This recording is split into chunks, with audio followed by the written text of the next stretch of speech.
Bienvenue sur la chaîne Entertainment Anime.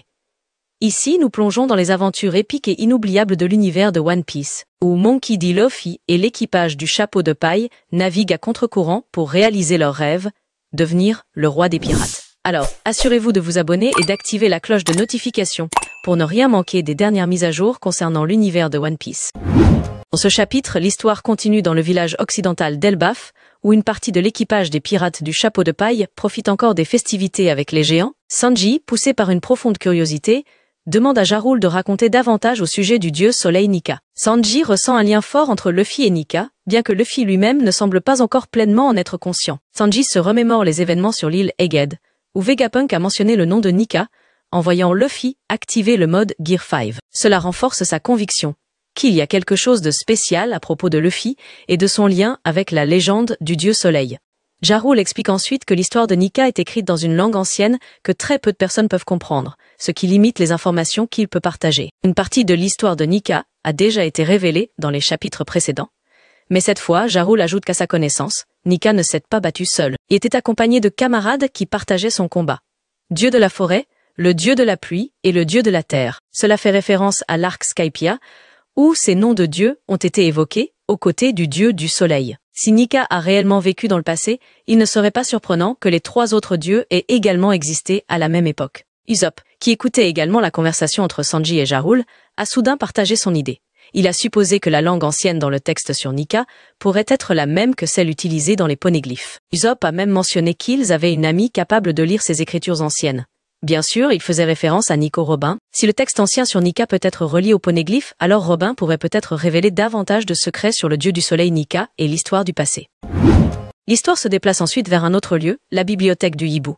À cet endroit, Jaguar des Soul discute avec Nico Robin au sujet d'un texte ancien lié au dieu soleil Nika. Soul, le géant qui joue désormais le rôle de gardien de cette bibliothèque, informe Robin que ce texte ancien contient une histoire fascinante sur Nika, écrite dans une langue ancienne. Il est convaincu que Robin, grâce à sa capacité à lire les poneglyphes, peut comprendre l'intégralité de ce texte. Soul explique que ce texte ne parle pas seulement du dieu soleil Nika, mais aborde également des éléments essentiels d'une époque extrêmement ancienne, bien avant le siècle oublié. Curieuse, Robin interroge Soul sur cette époque en question.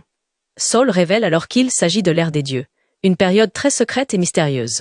Il ajoute que dans l'histoire du monde de One Piece, il existe deux périodes les plus mystérieuses qui attirent l'attention. L'ère des dieux, qui aurait eu lieu il y a des milliers d'années, et le siècle oublié, datant d'environ 900 ans. Fait intéressant, comme a mentionné Ja Rule dans le chapitre précédent, le monde a déjà été détruit deux fois. Une première fois durant l'ère des dieux, et une deuxième fois durant le siècle oublié. Ces deux périodes sont marquées par de grandes guerres qui ont provoqué des destructions massives et des bouleversements majeurs dans le monde. En écoutant cette explication, Robin devient encore plus intrigué.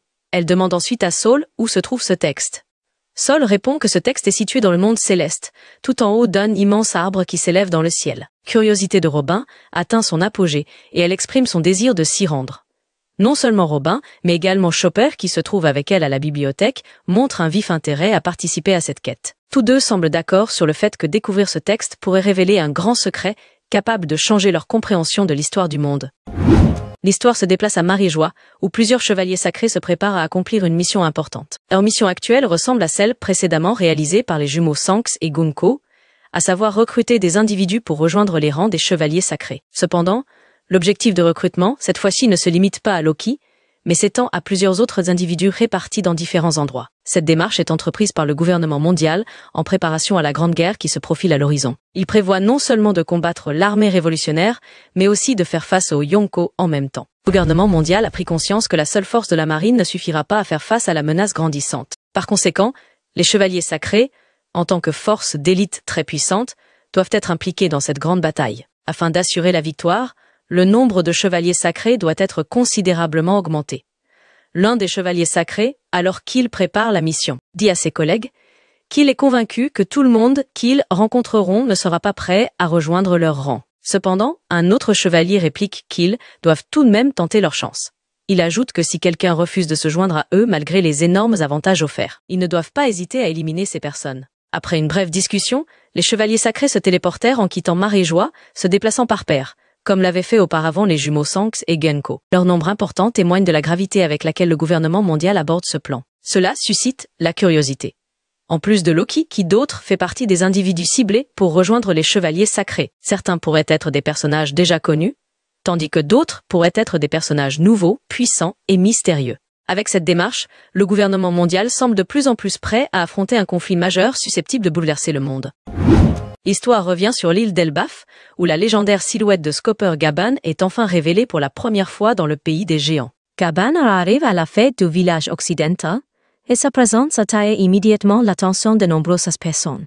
L'un des plus heureux de le voir est Kallen, un enfant mi-géant, qui appelle immédiatement Gaban papa. Comme cela a été révélé dans plusieurs chapitres précédents, Kallen est d'origine mixte, sa mère est une géante nommée Ripley, tandis que son père est un humain, l'ancien pirate redoutable Scopper Gaban. Ce moment confirme leur relation de manière directe. Lorsque Gaban arrive, Jinbe semble surpris. Il reconnaît immédiatement Gaban, bien que son apparence ait changé avec l'âge. Jinbe dit bien qu'il ait changé avec l'âge, je suis sûr. Il n'y a pas de doute, c'est Scopper Gaban, le troisième homme de l'équipage de Roger. Jinbe se souvient avoir vu l'affiche de recherche de Gaban et avoir lu plusieurs articles à son sujet dans le passé. Il ne s'attendait pas à rencontrer une légende comme celle-ci à Elbaf. Gaban ria en riant, heureux de voir qu'il y avait encore des gens qui le reconnaissaient. Il expliqua qu'après avoir entendu dire que les pirates géants guerriers étaient venus chercher les pirates au chapeau de paille sur l'île Egghead, il avait décidé de les attendre à Elbaf. Gaban demanda alors à Jinbe où se trouvait Luffy, expliquant qu'il le cherchait, parce qu'il avait quelque chose d'important à lui dire, ce Yonko. Jinbe répondit que Luffy était parti quelque part avec 2 autres membres de l'équipage. Gaban sembla réfléchir un instant, mais son expression faciale montrait qu'il n'était pas surpris. Il semblait avoir déjà supposé que Luffy serait difficile à trouver facilement. L'histoire continue là où Luffy, Zoro et Nami ont réussi à trouver la clé pour libérer les chaînes de Loki. Sans perdre de temps, ils se dirigent immédiatement vers le monde souterrain avec Rod, qui mène la voie. Dans le monde souterrain, la situation devient de plus en plus tendue. Gunko, l'une des chevaliers sacrés, semble impatiente d'éliminer Loki, comme elle l'a fait auparavant avec les géants de cet endroit. La chevalière sacrée exprime sa haine envers ceux qu'elle considère comme impolices, y compris Loki, qu'elle appelle le prince maudit. Cependant, un autre chevalier sacré, dont le visage ressemble à celui de Shanks, adopte une approche différente. Il souhaite toujours essayer de négocier avec Loki, espérant recruter ce prince géant dans leur rang. Bien que Gunko pousse à l'action, le chevalier ressemblant à Shanks reste calme et professionnel. Il ne veut pas que leur mission de recrutement échoue simplement à cause de l'attitude non coopérative de Loki. Sans le savoir, cette attitude donne à Luffy et aux autres le temps d'arriver à l'endroit juste à temps. Luffy est le premier à arriver, utilisant sa capacité à sauter librement grâce à son corps élastique. Zoro le suit élégamment, utilisant sa technique de sabre pour couper l'air et atterrir en toute sécurité. Pendant ce temps, Nami et Rod choisissent une méthode plus sûre et plus lente pour descendre. À leur arrivée, Luffy aperçoit immédiatement 2 silhouettes mystérieuses qu'il ne connaît pas. Il demande à Loki qui sont-ils. Loki répond d'un ton rempli de haine, ce sont les Tenryubito. En entendant le mot Tenryubito, Luffy devient immédiatement en colère. Il se souvient très bien des mauvais comportements de ces nobles du monde, notamment des expériences traumatisantes qu'il a vécues dans le passé. Sa colère atteint son apogée, et sans réfléchir, il lance une attaque Elephant Gun tout en criant « Que font les Tenryubito dans le pays des géants ?» Gunko réagit rapidement à l'attaque de Luffy.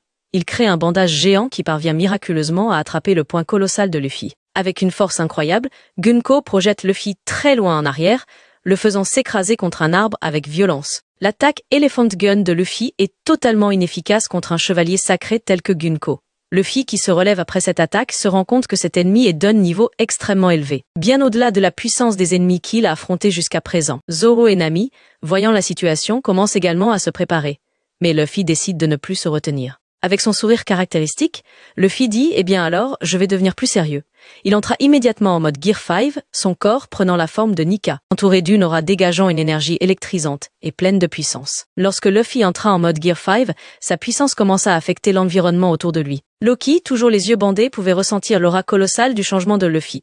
Il murmura, rempli de curiosité, que se passait-il ici? Ses yeux étant fermés, il ne pouvait que sentir les vibrations de la puissance qui envahissait l'air autour de lui. D'autre part, le chevalier sacré, qui ressemblait à Shanks, observait le changement de Luffy avec un regard sérieux. Il dit d'une voix calme, donc c'est cette forme-là, celle qui apparaît sur l'affiche de la Prime. C'est cette forme que le chapeau de paille a utilisée pour vaincre Kaido.